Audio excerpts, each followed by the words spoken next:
6-6 7 साल 9-9 सालों से औलाद नहीं है।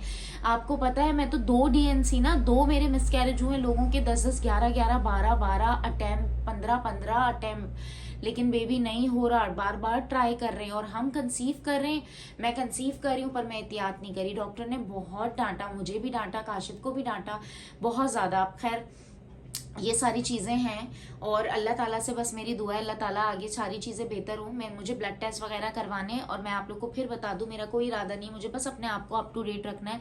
मैं अल्लाह का करोड़ों अरबों मरतबा शुक्र अदा करती हूँ, अल्लाह ताला ने मुझे इतने प्यारे 2 बेटों से नवाजा है। मुझे अभी देखो ये अल्लाह ताला के हाथ में है ना, ज़रूरी नहीं है बेटे हैं तो बेटियाँ लाजमी हो, बेटियाँ हैं तो बेटे लाजमी, ऐसा कुछ नहीं है, अल्लाह की देन है, उसमें मैं कुछ नहीं कह सकती। बट एक ख्वाहिश है, सिर्फ काशिफ को नहीं मुझे भी ख्वाहिश है एक बेटी हो।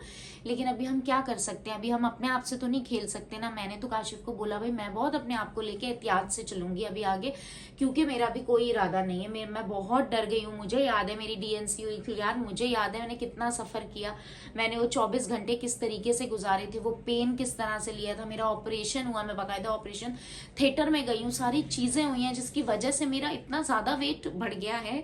मतलब मैंने कभी जिंदगी में नहीं सोचा मेरा 64 वेट होगा। मैंने जब फर्स्ट अजान को डिलीवर करने जा रही थी मेरा तब भी 62 63 वेट था, मेरे दूसरे बेटे में 64 65 वेट था। अभी तो मैं प्रेग्नेंट भी नहीं हूँ, मेरा 65 वेट है, 64 वेट है, जो भी है।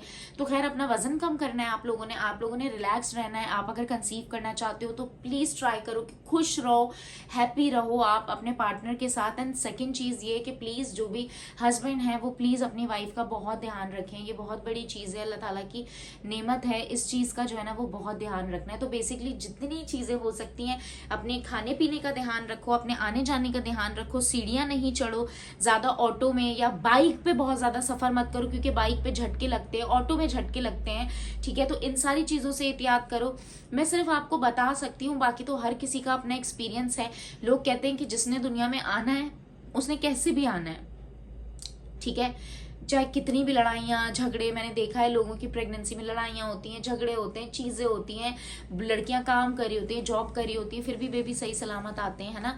लेकिन व्हाट इफ कि अगर कोई प्रॉब्लम हो जाए तो बस ये वाली बात है। बस हमें कदर करनी है। अगर हम प्रेग्नेंट हैं तो हमें बहुत बहुत एहतियात करना है। दुनिया को मार दो गोली, ससुराल वाले जो भी है, मैंने देखा है बहुत ज्यादा ऐसा होता है ससुरालों में कि भाई तुम ज्यादा, एंड के डेज में भी ऐसा हो रहा होता है, 7वें महीने के बाद नॉर्मल डिलीवरी करनी है, झाड़ू लगाओ बैठ के, पोछे लगाओ बैठ के, काम करो। नहीं भाई मत लगाओ, खुदा ना खास्ता अल्लाह ना करे अगर तुम्हारे साथ में सैप हो जाए 7वें 8वें महीने में, अल्लाह ना करे इतना काम इतना ज्यादा चीजें करने से कुछ प्रॉब्लम हो जाए तो नहीं करो काम भाई। मैंने ऐसी ऐसी लड़कियां देखी बिस्तर से कदम नीचे नहीं उतारती, पूरे 9 महीने वो बेड रेस्ट पे रहती हैं।